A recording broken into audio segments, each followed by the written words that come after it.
राव जी हमारे साथ है, जुड़े हुए हैं, एआईएमआईएम के प्रवक्ता हैं। प्रवन राव जी, सुना आपने कि हमारे सहयोगी ने जब यूपी सरकार के मंत्रियों से बात की तो उनका क्या कहना है कि आखिरकार ये जो सर्वे कराया जा रहा है इसको ये देखने के लिए कि अभी ताजा हालात क्या हैं, जो गैर मान्यता प्राप्त मदरसे हैं उसमें किस तरह की एक्टिविटीज हो रही है, उसको कितनी सहायता की जरूरत है, कौन संचालित कर रहा है, ये तमाम सवालों के जवाब अगर मिल जाए सर तो क्या दिक्कत है?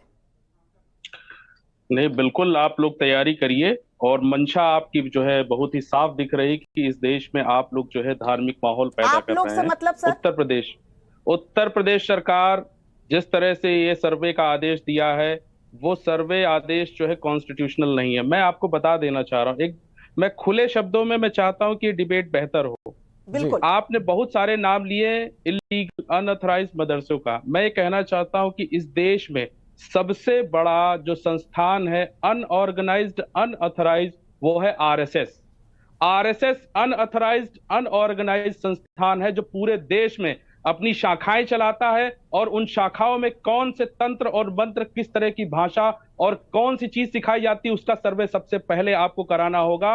ये वही शाखा है, ये वही आरएसएस है जिसके माध्यम से इनकी जो ब्रांचेस हैं, जिसके आज हमारे बीच में बैठे हैं विश्व हिंदू परिषद, इनकी भी सर्वे कराइए कि ये लोग कहां से फंडिंग करते हैं, किस देश से फंडिंग आती है। और पवन राव जी, इस सर्वे की बात एक अलग है, हम बात मदरसों की अभी फिलहाल कर रहे हैं। मदरसों के सर्वे की बात की गई ना सर बात अगर अभी यूपी सरकार ने जो ऑर्डर पास किए हैं वो मदरसे के सर्वे की बात है। आप आरएसएस पे हम सवाल मदरसे पे पूछ रहे हैं, आप जा रहे हैं आरएसएस के पास, इस पर बात कर लीजिए ना सर। आपत्ति क्या है? मेरा सीधा सा सवाल था, अगर सर्वे हो जाए और ताजा हालात क्या है इन मदरसों के ये पता चल पाए, इस पर आपत्ति क्या है? इस पर आपत्ति जो है वो बताइए। आपत्ति क्या है कि सर्वे का अधिकार क्या केंद्र सरकार ने राज्य सरकार को दिया है? इस देश का भारतीय संविधान जो अनुच्छेद 26 और 28 इस देश में रिलीजियस माइनॉरिटीज इंस्टीट्यूशनल डेवलपमेंट्स और उनकी एस्टेब्लिशमेंट करते हैं, वो आर्टिकल 30 कहता है, और आर्टिकल 26 और 28 उनकी प्रोटेक्शन के लिए हैं। मैं यही कह रहा हूं, आर्टिकल 28 को आप पढ़ेंगे तो उसमें सुन लीजिए, आप सुन लीजिए, पूरी एकदम क्लियर बात सुनिएगा तभी समझ में आएगा। आर्टिकल 28 ये कहता है कि कोई भी इंस्टीट्यूशनल डेवलपमेंट्स हो सकते हैं और उसका क्लॉज 1 क्या कहता है, आप उसको ध्यान से सुनिए। क्लॉज 1 कहता है no religious instruction shall be provided in any educational institution wholly maintained out of state funds. जिन मदरसों की बात की जा रही वो स्टेट फंड्स के माध्यम से नहीं बनाए गए हैं, वो रिलीजियस इंस्टीट्यूशंस हैं। आप पूरी बात सुनिए। पवन राव सुनिए तो सही, मेरी बात तो सुनिए। पवन राव मेरी बात तो सुनिए। मैंने आपको अच्छा खासा मौका दिया सर, सुनिए तो सही। नहीं, आप मैं ये कह रहा हूं कि आप जिस आर्टिकल 27, 28 और 30 की बात कर रहे हैं पवन राव जी, वो पढ़ के मैं बैठा हुआ हूं। उस आर्टिकल में या संविधान के उस राइट्स में कहीं तो ये नहीं लिखा कि अगर कोई एजुकेशनल इंस्टीट्यूट है तो सरकार उसका निरीक्षण नहीं करवा सकती है। सरकार इसको यही कह के करवा रही है ना सर, आप सुन लीजिए ना, यही कह के करवा रही है कि हम बेहतर इंफ्रास्ट्रक्चर आपको दे पाएंगे। तो इसमें भलाई किसकी है? भलाई किसकी है सर? मंचों से तो असदुद्दीन ओवैसी खुद कहते हैं कि मुस्लिमों को जानबूझकर पंचर वाला बनाया जाता है। अब बेहतर शिक्षा के लिए कदम उठाए जाते तो सवाल आप आर्टिकल 30 का हवाला देकर उठाने लग जाते हैं। आप या तो बेहतर पंचर वाला बनेंगे या बेहतर पढ़ लिख कर डॉक्टर बनेंगे, आपको तय कर रहा है ना सर। इतने ही ईमानदार शासनकर्ता होते ना तो इस देश में आज कोई भी अशिक्षित ना होता।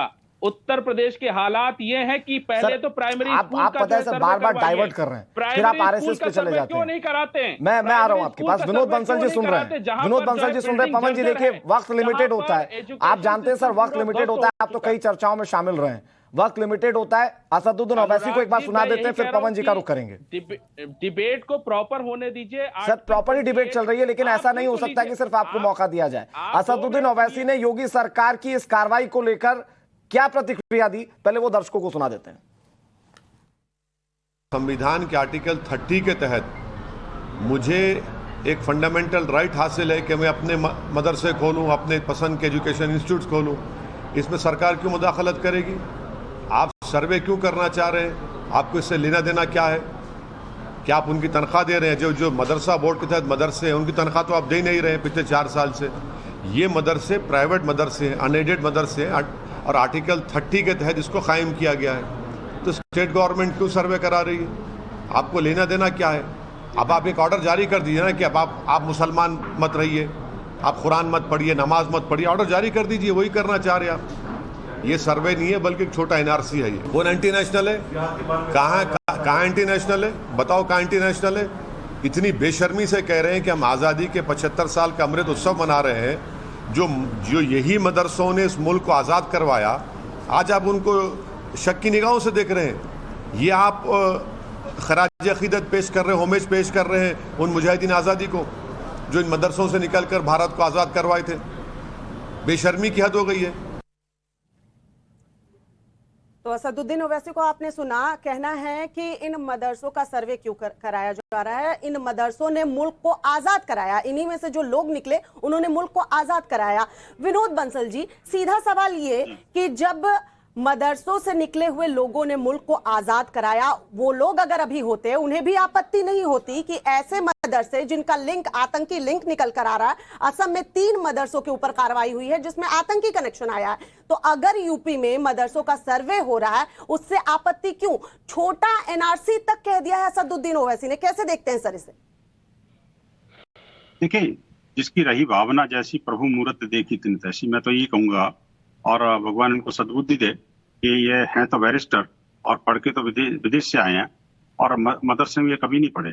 इनका परिवार में से कोई नहीं पढ़ा मदरसों में, लेकिन इसके बावजूद भी एडवोकेट मदरसे की करेंगे, क्योंकि मदरसे के माध्यम से जो शिक्षा दी जाती है वो बच्चे के डेवलपमेंट के लिए होती नहीं है।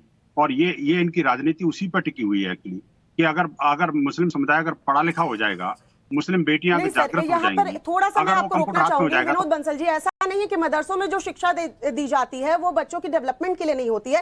सरकार तो मान रही है, वो शिक्षा का स्तर देखना चाहती है। जो गैर मान्यता प्राप्त मदरसे हैं, क्योंकि जिनको मान्यता मिली हुई है उनके तो तमाम डेटा सरकार के पास भी उपलब्ध हो जाएंगे, लेकिन जो गैर मान्यता प्राप्त हैं, अगर पता चल जाए कि उसमें शिक्षा का स्तर क्या है, उसमें किस तरह, कौन उसको संचालित करता है, उसमें क्या पढ़ाया जा रहा है, तो जाहिर सी बात है उसे तो, और सरकार की अगर मदद मिलने लगे या फिर उसके ऊपर आगे कोई एक्शन लिया जाए तो उनका ही उत्थान होगा, बच्चों का ही उत्थान होगा। इसमें दिक्कत क्या है? ये कहना गलत होगा सर कि मदरसों में जो शिक्षा दी जाती है उससे बच्चों का उत्थान नहीं होता। जाहिर सी बात है, जो दीनी तालीम दी जाती है उससे बच्चे दीन को लेकर समझते हैं। तो यहां पर तो कार्रवाई जो की जा रही है वो यही देखने के लिए ना कि सिचुएशन क्या है, प्रेजेंट सिचुएशन क्या है, उससे आपत्ति क्यों सर? ये 2 बातें बड़ी महत्व की हैं। एक्चुअली ना, देखिए, मैं बीच में बोला नहीं था, इसलिए मेरे को थोड़ा समय दिया जाए। मैं कह रहा हूँ, देखिए, मैं बड़ी विनम्रता पूर्वक ये कहना चाहता हूँ कि मदरसों में क्या होता है, ये संपूर्ण देश ने उन 3 मदरसों के माध्यम से भी देख लिया जो असम में हुआ। उन 3 मदरसों को किस तरह से धराशायी करना पड़ा, ये सरकार की मजबूरी थी। मैं कहता हूँ उन मदरसों की जो धराशायी करने की जो कॉस्ट है वो भी मदरसे के लोगों से और बाकी जो अपने जो वक्फ बोर्ड वगैरह उनसे रिकवर करनी चाहिए। नंबर 1। नंबर 2 इज दैट मदरसे में कोई पहली बार ऐसा नहीं हो जो आतंकी कार्रवाई हुई है। जहां तक सर्वे का सवाल है, तो देखो, आपके चैनल पर चल ही रहा है कि मार्च 2021 में एनसीपीसीआर ने भी कहा था कि आखिरकार बच्चों को क्या सिखाया जाता है, मदरसों में क्या होता है, उनके साथ कैसा व्यवहार होता है, ये बड़ा चिंतनीय है। उनकी चिंता के कारण ही तो उन्होंने नोटिस इशू किया था सारे राज्य सरकारों को, जिसके तहत राज्य सरकार उसका सर्वे करा रही है। तीसरी बात यह कि राज्य सरकार हो या केंद्र सरकार हो, प्रत्येक सरकार को यह अधिकार है कि अपने क्षेत्र में चल रही किसी भी तरह की गतिविधियों पर वो नजर रखे, उसकी जांच करे, उसका सर्वे कराए, उसकी अच्छाई के लिए प्रयास करे और उसमें कोई बुराइयां उसको निकाले। ये इसमें अगर किसी को आपत्ति हो सकती है तो यही कहा जाएगा कि चोर की दाढ़ी में तिनका। उसके पीछे कारण ये भी है, मैं जो लॉजिक दे रहा हूँ कि आखिरकार वो मदरसों में बच्चों को शिक्षा से विमुक्त किया जा रहा है, शिक्षा से विमुक्त किया जा रहा है। उसके पीछे कारण क्या है? उसके पीछे कारण यह है कि बिल्लोचपुरा का एक मदरसा मजहरुल इस्लाम का जो एक दीनी था, 18 वर्ष का हरकतुल हर्ब संगठन से जुड़ा हुआ था, वो आतंकी पकड़ा गया। वहां से लुधियाना से पकड़े गए आतंकी जो है ना, मोहम्मद ओवैस पासा, और स्वयं दारुल उलूम देवबंद से आतंकवादी पकड़े गए थे। वो तो मदरसों का संचालक संस्था है ना जी। अकेले बिहार की अगर बात करें तो पिछले 5 वर्षों में लगभग 150 बम धमाके हो चुके, इसमें अधिकांश जो मदरसों और मस्जिदों से हुए हैं। लेकिन विनोद बंसल साहब, राज्य का भागलपुर उठाते हैं कि अगर एक इंस्टीट्यूशन ऐसा मिल जाएगा तो आप सबको शक के दायरे में थोड़ी रख सकते हैं। विनोद जी, मैं आपके पास आ रहा हूं, पवन जी मैं आपके पास भी आऊंगा, लेकिन मदरसों के सर्वे के आदेश को लेकर सियासी घमासान मचा हुआ है और ये आप देख भी रहे हैं कि हमारे साथ जो मेहमान जुड़े हुए हैं वो किस तरीके से तमाम अपनी बातों को कह रहे हैं। राष्ट्रीय बाल संरक्षण आयोग यानी कि एनसीपीआरसी के अध्यक्ष प्रियांक कानूनगो हमारे साथ लाइव जुड़ गए हैं। प्रियांक कानूनगो जी, आपका बहुत बहुत स्वागत है टाइम्स नाउ नवभारत पर। मदरसे के सर्वे में बात आ रही है फंडिंग की, लेकिन सवाल ये कि आखिर मदरसे सरकार से फंडिंग क्यों नहीं लेना चाहते, वो अलग से फंडेड क्यों होना चाहते हैं, क्या सोचते हैं आप? को चलाने के लिए कोई भी बच्चों को कराने के लिए उनको सेंटर चाहिए, उनके टीचर्स चाहिए, उनके अगर आप कह रहे हैं कि ज़्यादातर वो लॉजिस्टिक्स या वो बिल्कुल। देखिए क्या है, असल में जो मदरसे रिकॉग्निशन लिए केवल वो फंडिंग पा रहे हैं और उनकी संख्या नेग्लिजिबल है। नेग्लिजिबल मैं इसलिए कहता हूं क्योंकि सच्चर कमेटी की जो रिपोर्ट थी, जस्टिस सच्चर कमेटी की रिपोर्ट, उसने देश में एक झूठ फैलाया। सच्चर कमेटी ने, आपको ये बात टेक्निकली समझनी होगी, सच्चर कमेटी ने बोला कि मुसलमानों के 4% बच्चे ही केवल मदरसे में जा रहे हैं, लेकिन मदरसे का जो उन्होंने सैंपल लिया, जो डेटा उन्होंने लिया, वो डेटा पिक किया उन्होंने यूडाइस से। यूडाइस भारत सरकार का वो पोर्टल है जो रिकॉग्नाइज्ड मदरसों को, रिकॉग्नाइज्ड स्कूल्स को उसमें दर्ज करता है। तो साफ साफ समझ में आता है कि केवल 4% बच्चे ऐसे थे जो रिकॉग्नाइज्ड इंस्टीट्यूट्स में जा रहे थे और उनकी संख्या भी उसी अनुपात में बेहद कम थी। लेकिन जब हमने इसमें गहराई से जानने की कोशिश की तो हमको ये पता चला कि इस स्कीम का जो लाभ ले रहे हैं वो केवल 200-250 करोड़ रुपए के आसपास खर्च हो पा रहा है, क्योंकि लोग आगे आ ही नहीं रहे हैं कि ग्रांट लें। जब हमने देश भर में मदरसा चलाने वालों से बात की तो उन्होंने बताया कि हम सरकार की इमदाद लेना नहीं चाहते। सरकार की इमदाद अगर लेना नहीं चाहते हैं तो उसका कारण क्या है?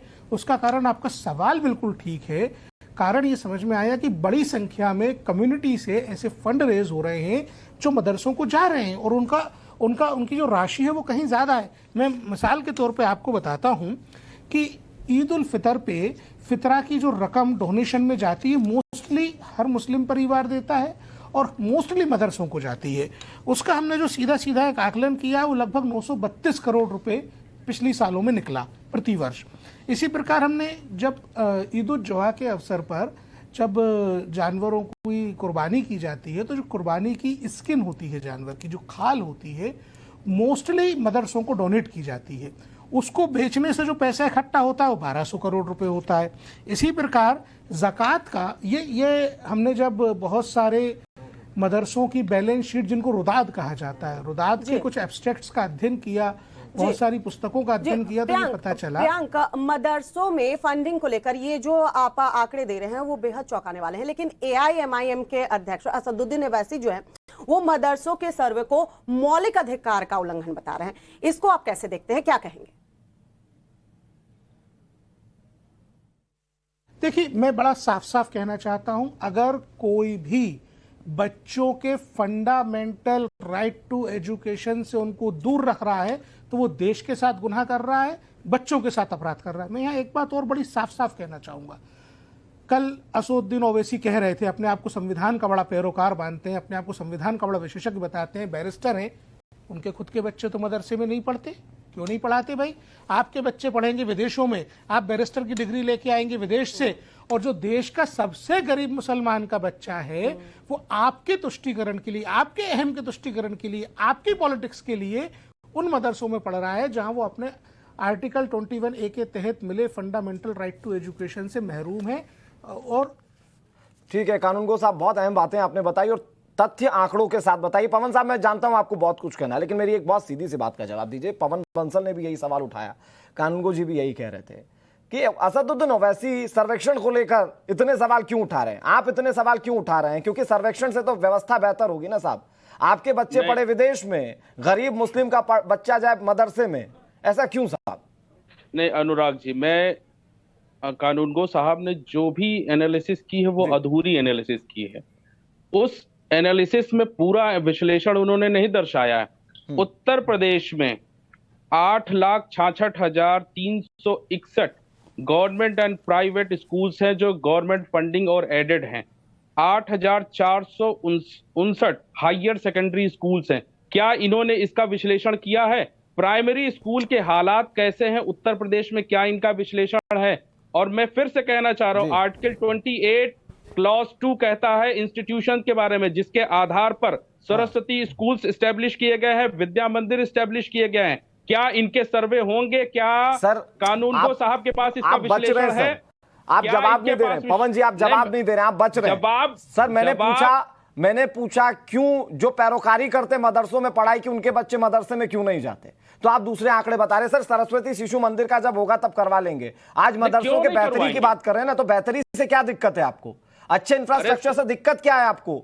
और ये कोई आर्टिकल में नहीं लिखा साहब। आप हो सकता है कि लोग ना समझ पा रहे हो, मैं बताऊं आपको 27, 28 और 30 जिसका आप हवाला दे रहे हैं, इनमें से कहीं ये नहीं लिखा कि शैक्षणिक संस्थाओं का रिव्यू सरकार नहीं करवा सकती। बिल्कुल करवा सकती। बिल्कुल लिखा हुआ है, इनमें लिखा हुआ है सर कि आप लैंग्वेजेस के आधार पर पढ़ाई करवा सकते हैं। सर इतना पढ़ा लिखा मैं भी हूं, आप भी पढ़े लिखे। अनुराग साहब आप किसको बता रहे हैं? मैं यही कह रहा हूं, आप दिशा को मोड़ रहे हैं कि कौन व्यक्ति कहां पर पढ़ाना चाहता अपने बच्चों को, ये उसका व्यक्तिगत मामला है। अगर एजुकेशनल इंस्टीट्यूशन की बात करेंगे तो ये गवर्नमेंट की रिस्पॉन्सिबिलिटी है कि उत्तर प्रदेश के सभी एजुकेशनल इंस्टीट्यूट्स बेहतर हों, वहां पर टीचर्स हो, सबके हो, अरे प्राइमरी स्कूल के भी हो, सरस्वती शिशु मंदिर के भी हो। लेकिन अगर शुरुआत मदरसे से हो रही है तो दिक्कत क्या है आपको? मैं वही तो कह रहा हूं कि अरे सर इंफ्रास्ट्रक्चर बेहतर होगा तो आपके बच्चे अच्छी शिक्षा लेंगे। आप कल दानिश आजाद ने, सुनिए सर सुनिए, अरे सर सुन तो लीजिए, मैं कह रहा हूं कल दानिश आजाद ने कहा था कि दिक्कत सिर्फ उनको है जिनके बच्चे पढ़ नहीं रहे, दिक्कत सिर्फ उनको है जिस पर सियासत करनी है। आम लोगों के रिव्यू के बाद सरकार ने यह फैसला लिया है, और मैं चाहूंगा कि एक बार वो आपको इंटरव्यू सुनना चाहिए, वो पब्लिक डोमेन पर है। मैं सुन चुका हूं, बिल्कुल मैं सुन चुका हूं, उसमें किसी भी तरह वो कह रहे हैं, सीधे तौर पर कह रहे हैं दिक्कत आप जैसे लोगों को है जिनको सियासत करना है, जिनके बच्चों को पढ़ना है, वो कह रहे हैं कि आप रिव्यू करवाइए, अच्छी शिक्षा दीजिए। बिल्कुल नहीं। आप मुझे बता दीजिए सर्वे का आधार क्या होगा, और सर्वे की रिपोर्ट जब आ जाएगी तो उसका इम्प्लीमेंटेशन कैसे होगा? सर मैं बताऊं आपको, सुनिए, आप अगर शांति से सुनते हैं मैं सर्वे का आधार बता देता हूं। आप सुनिए पहले, उत्तर प्रदेश में फिर आप सवाल मत कीजिए, फिर जवाब दीजिए। 100 से ज्यादा वेद पाठशालाएं हैं, क्या इनका सर्वे नहीं होना चाहिए?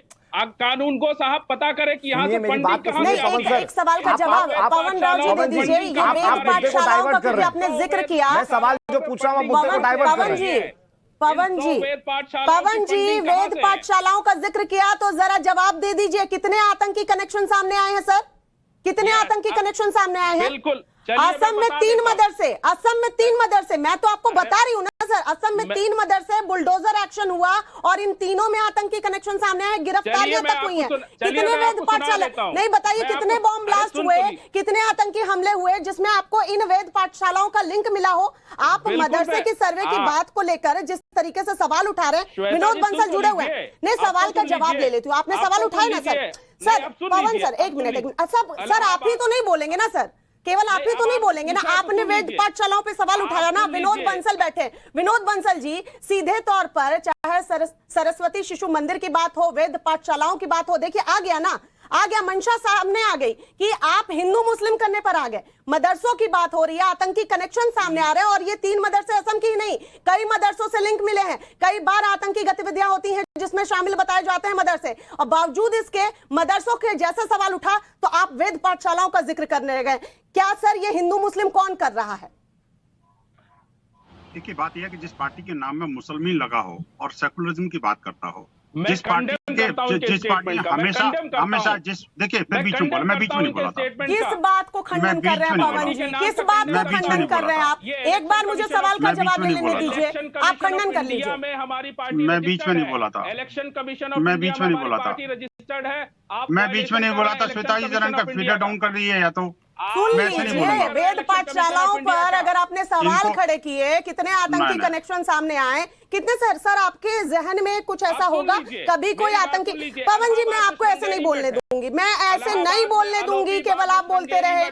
नहीं सर, ये आपके पार्टी का मंच नहीं है सर। वेद बंसल से मुझे, विनोद बंसल से मुझे प्लीज सर, प्लीज पवन राव जी आप खंडन कर लीजिएगा, लेकिन आपने वेद पाठशालाओं पर सवाल उठाए हैं तो मुझे जवाब लेने दीजिए। विनोद जी, कितने ऐसे आपने आतंकी गतिविधियां देखी हैं जहां कनेक्शन इन वेद पाठशालाओं या सरस्वती शिशु मंदिर से लिंक आपको दिखाई दिया हो? एक भी बता दीजिए सर। देखिए मैं कहता हूं कि लिंक करने वाले को पहले सोचना चाहिए कि किस राजा से रंग का, जमीन से आसमान का और धर्म से अधर्म का आप तुलना कर रहे हैं। मैं कहना चाहता हूं, आप देखिए कि कहां तो हजारों की संख्या में कुकुरमुत्तों की तरह उगे हुए मदरसे हैं, जहां पर के जबकि मुश्किल से 100, इन्होंने कहा खुद ही कि 100 से ज्यादा मतलब हमारे वेद पाठशाला है। दूसरी बात यह कि वेद पाठशालाओं में मानव धर्म सिखाया जाता है, विश्व बंधुत्व की बात की जाती है, वंदे मातरम। बिल्कुल नहीं, बिल्कुल भी नहीं। चलिए उनका कनेक्शन, पवन राव जी ठीक है, आप काउंटर कीजिएगा, उनका कनेक्शन जो है वो कट गया है, लेकिन मुझे तार्किक तौर पर जवाब दीजिए सर। यस अनुराग जी, मैं बताना चाह रहा हूं कि इस देश में जितने भी वेद पाठशालाएं हैं उनमें धर्म के नाम पर जो है जिस तरह से भाषा का इस्तेमाल किया जाता है, आप देखिए श्रृंगेरी मठ के निचलानंद जी साहब बताऊं सर, सुनिए, वो डिबेट दूसरी होंगी जहां पर आप धर्म के हिसाब से उसे मोड़ दें। मैं तो बहुत सीधा सा सवाल पूछ रहा हूं, मेरी सहयोगी बहुत सीधा सा सवाल आपसे पूछ रही है। पवन जी डिबेट को कंस्ट्रक्टिव रहने दीजिए ना सर, सुनिए तो सही, मेरी बात सुन लीजिए, सवाल सुन लीजिए, आप एक तरफा जवाब दीजिएगा। मेरा सवाल बहुत सीधा सा है, अगर बात इंफ्रास्ट्रक्चर को बेहतर करने की है तो ये तो कोई कानून नहीं कहता कि आप जाके सर्वे मत कीजिए, तो आपको दिक्कत क्या है? अगर इंफ्रास्ट्रक्चर योगी सरकार बेहतर करना चाहती है तो सीधा सा बहुत सिंपल सा सवाल है, एकदम सिंपल जवाब। उत्तर प्रदेश में 8 लाख से भी ज्यादा government aided and government institutes हैं जो प्राइमरी और हायर सेकेंडरी लेवल के हैं। उनकी बिल्डिंग्स, उनका इंफ्रास्ट्रक्चर आप देखिए। अनुराग जी, अगर आप जाते हैं, आप पहले उनके स्ट्रक्चर्स को क्यों नहीं एस्टेब्लिश कर रहे हैं? अच्छा, मुझे एक बहुत आसान शब्दों में एक जवाब दीजिए। देखिए 1 to 1 एक जवाब दीजिए मुझे। आप बोल रहे सब बेहतर होना चाहिए, ये मानेंगे ना कि सब बेहतर होना चाहिए, ये तो मानते पवन जी, हामी भर रहे हैं? बिल्कुल। अब मुझे बताइए कि बेहतरी की शुरुआत होती है और उसमें नंबर लग जाता है सबसे पहले मदरसों का। तो आप क्यों आड़ ले रहे हैं कि प्राइमरी स्कूल ठीक नहीं हुआ? आपका मदरसा तो ठीक हो रहा है ना साहब, तो मदरसों को तो पहले कंसिडर कीजिए ना, जो होगा बाद में ठीक करेंगे, पहले आपका मदरसा तो ठीक कीजिए। क्या दिक्कत है उसमें? आप वो दिक्कत नहीं बता पा रहे हैं। मैं दिक्कत बता रहा हूं। नहीं, आप प्राइमरी स्कूल की बात करें, मुझे उससे दिक्कत है। अरे प्राइमरी स्कूल सुधरेगा ना साहब, लेकिन पहले आपकी शिक्षा व्यवस्था, आपको प्रायोरिटीज रख के आपकी शिक्षा व्यवस्था को अच्छा किया जा रहा है, आपको उससे परेशानी है। बिल्कुल नहीं अनुराग जी, प्रायोरिटी पे होना चाहिए कि उत्तर प्रदेश अच्छाई से इनका कोई वास्ता ही नहीं है अनुराग जी, अच्छाई से इनका कोई वास्ता ही नहीं है। बताइए विकास से इनका कोई वास्ता ही नहीं है। प्लीज जवाब दे दीजिए, क्यों ये रुक रहे हैं, क्यों इनको सवाल उठाना है? जी विनोद, देखिए मुस्लिम तुष्टीकरण की नीति में ये अंधे हो चुके हैं और ये नहीं समझ रहे कि ये स्वयं किसका भला किसका बुरा कर रहे हैं। ये फिर बीच में बोलने पड़े। आप देखिए इस तरह से मुझे आवाज आपकी गिरवानी पड़ेगी सर, फेडर डाउन करवाना पड़ेगा। मुझे लगता है विनोद जी प्लीज अपनी बात को कहिए, फिर मैं मेरे सहयोगियों का रुख करूंगा। प्लीज विनोद जी जल्दी से। अनुराग जी डिबेट के 35 मिनट निकल चुके हैं, अगर नहीं समय दे सकते हो तो कृपया मुझे बता दें कि मैं नहीं सर प्लीज, वक्त आपने कहा सवालों के जवाब उन्हें देना था, इसलिए उनसे सवाल ज्यादा पूछे। आप अपनी बातों को रखिए प्लीज विनोद जी। देखिए मैं फिर निवेदन कर रहा हूं, मेरी बात में बीच में न बोला, नहीं मैं नहीं बोल पाऊंगा। देखिए ये न्याय नहीं है। हिंदू समाज के साथ हमेशा इन्होंने अन्याय किया है, हमेशा आक्रमण किए हैं और वही आक्रमण का ये पराकाष्ठा आज ये डिबेट में देखने को मिल रही है। आप देखिए कि जिस तरह से ये कंपैरिजन कर रहे हैं कि राम का और उससे रावण से और जो आसमान का जमीन से, ये किस तरह की बात कर रहे हैं? ये सरस्वती शिशु मंदिर की बात हो या अपने वेद पाठशालाओं की बात हो, आरएसएस के अपने शाखाओं की बात हो, और अभी सब चीजें ट्रांसपेरेंट है, खुले में है, कोई बंद नहीं होता। वहां सर्वे की आवश्यकता जब जरूरत पड़े आप आ जाना, मैं आपको इन्वाइट करता हूँ। आप आइए, आरएसएस के दफ्तर में भी आइए, आरएसएस की शाखा में आइए, वो तो ओपन पार्क में लगती है भाई। और स्कूल सारे रिकॉग्नाइज हैं, आरएसएस का कोई भी स्कूल अनरिकॉग्नाइज नहीं है, याद रखना। और तीसरी बात ये कि वहां पर कोई आतंकवादी गतिविधि आज तक इतिहास में कहीं भी हुई हो तो बता दें। कॉन्स्टिट्यूशन की किताब दिखा रहे हैं सर, ये कॉन्स्टिट्यूशन की किताब यहाँ विनोद बंसल ने भी पढ़ रखी है, मैंने भी पढ़ रखी है, मेरे सहयोगी अनुराग ने भी पढ़ रखी है, लेकिन शायद आप लोग अपने तरीके से कॉन्स्टिट्यूशन की भाषा जो है ना वो समझना चाहते हैं, समझाना चाहते हैं। पवन राव जी मैं रुक करूंगी आपका, लेकिन ताजा हालात क्या है ना पहले वो बता दे, क्यों सर्वे की बात आ रही है और आप लोगों को मिर्ची लग रही है, ये जरा एक झलक दिखाती हूं। निबीर का मैं रुख करना चाहूंगी, मेरे सहयोगी हैं गुवाहाटी से जुड़े हुए। निबीर, ये जो 3 मदरसे जिनके ऊपर कार्रवाई हुई है, क्योंकि ये ताजा अभी मामला है, जरा बताइए इसका आतंकी कनेक्शन कहां से सामने आया, किस तरह की गिरफ्तारियां हुई, उसके बाद मैं पवन राव जी से जरा जवाब लूंगी। तो बताइए पहले कि कैसे आतंकी कनेक्शन मिला, कितनी अभी तक गिरफ्तारियां हो चुकी हैं और आगे कार्रवाई कैसे बढ़ रही है इन मदरसों पर। जी हाँ, पहला मदरसा जो बुलडोज किया गया था वो मोरीगांव डिस्ट्रिक्ट में था। वहाँ के जो फाउंडर थे मुफ्ती मुस्तफ़ा, उन्होंने ये मदरसा को 45 स्टूडेंट से चला रहे थे और उनका अरेस्ट किया गया था डिस्ट्रिक्ट पुलिस ने, और उन्होंने ये पाया गया था कि उनका जो है फाइनेंशियल ट्रांजैक्शंस हो रहा था अलकायदा इंडियन सबकॉन्टिनेंट और अंसारुल्लाह बांग्ला टेरर मॉड्यूल के साथ, और उन्हीं मदरसों में उन्होंने जो है शरण दिया था बांग्लादेशी नेशनल्स जिनका भी लिंक आया गया है जिहादी एक्टिविटीज की वजह से। तो दूसरा मदरसा जो बोरपेटा में था वो भी इलीगली कंस्ट्रक्टेड था, उसको भी डेमोलिश किया गया था। और तीसरा जो मदरसा जो है अगस्त 31 को डेमोलिश किया गया था, वो सबसे इंपॉर्टेंट बात यह है कि उस मदरसे में जब छानबीन किया था तो वहां के जो असिस्टेंट टीचर थे उनके हाथ से डॉक्यूमेंट्स बरामद हुआ है, और उस डॉक्यूमेंट्स को पुलिस जो है लिंक कर रही है अलकायदा इंडियन सब कॉन्टिनेंट और अंसारुल्लाह बांग्ला टेरर मॉड्यूल में। तो यही वजह से जो है ये तीनों मदरसा जो है पुलिस अपने उनको डेमोलिश करने के लिए था। और तीनों के तीनों मदरसा जो थे इलीगली कंस्ट्रक्टेड थे और ऐसे स्ट्रक्चर्स बनाए गए थे कि जो स्टूडेंट्स के लिए भी डेंजरस हो जो वहां पे पढ़ रहे हैं। ठीक है निबिर, बहुत शुक्रिया आपका, और आप सभी मेहमानों का भी बहुत बहुत शुक्रिया। मनीष आपका भी बहुत शुक्रिया। लेकिन 3 आर्टिकल का जिक्र कर रहे थे। आर्टिकल 27 उसमें पेमेंट टू नो टैक्स कहा जाता है, यानी कि जो पेमेंट होगी मदरसों को उसमें कोई टैक्स नहीं लगेगा। नो रिलीजन इंस्ट्रक्शंस फॉलो, यानी कि कोई रिलीजन इंस्ट्रक्शंस नहीं दिए जाएंगे, ये आर्टिकल 28 कहता है। और आर्टिकल 30 कहता है कि लैंग्वेजनल इंस्टीट्यूशंस आप डाल सकते हैं। तो ये पवन जी के लिए था, जिसमें कहीं ये नहीं लिखा है कि राज्य सरकार इस तरह के मदरसों का सर्वेक्षण नहीं करवा सकती। बहुत शुक्रिया आप सभी का हमारे साथ जुड़ने के लिए और तमाम बातचीत करने के लिए।